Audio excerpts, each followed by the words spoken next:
Court पर, संविधान पर, पुलिस पर कोई भरोसा नहीं है। तो इसलिए कलेक्टिव पनिशमेंट के तौर पर मुस्लिम समाज को कलेक्टिव पनिशमेंट दिया जा रहा है, जो हमारे देश के लिए, हमारे देश की कॉन्स्टिट्यूशन के लिए, संविधान के लिए, देश की जुडिशल सिस्टम के लिए बहुत गलत है ये। और तीसरी बात ये है कि आप तमाम लोग जानते होंगे श्याम शरण साहब को। वो भारत के हमारे आईएफएस ऑफिसर थे, फॉरेन सेक्रेटरी थे, देश के लिए बड़े इम्पोर्टेंट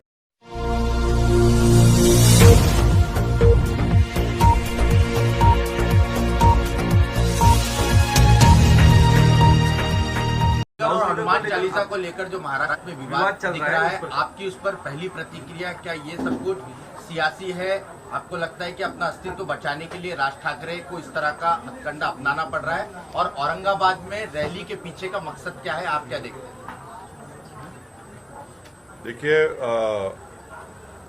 बीजेपी, शिवसेना पावर में थे और जोशी साहब उनके मुख्यमंत्री भी थे।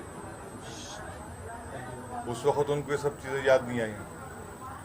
जब अब ये सब चीज़ें अचानक उठा रहे हैं और उठाने का मकसद एक ही है कि पूरे देश में जो अल्पसंख्यक समाज मुसलमानों के ताल्लुक से जो एक हेट को इंस्टीट्यूशनलाइज कर दिया गया है बीजेपी की तरफ से, ये उस इंस्टीट्यूशनलाइज हेट का प्रमोशन है, और कुछ भी नहीं। तो इसीलिए हम देख रहे हैं कि जहां जहां बीजेपी की सरकारें हैं वहां पर रूल ऑफ लॉ नहीं है, बल्कि रूल बाय बुलडोजर चल रहा है। एक नया जूरिस्प्रूडेंस क्रिएट हो गया, बुलडोजर जूरिस्प्रूडेंस, क्योंकि वहां की बीजेपी की सरकार को कोर्ट पर, संविधान पर, पुलिस पर कोई भरोसा नहीं है। तो इसलिए कलेक्टिव पनिशमेंट के तौर पर मुस्लिम समाज को कलेक्टिव पनिशमेंट दिया जा रहा है, जो हमारे देश के लिए, हमारे देश की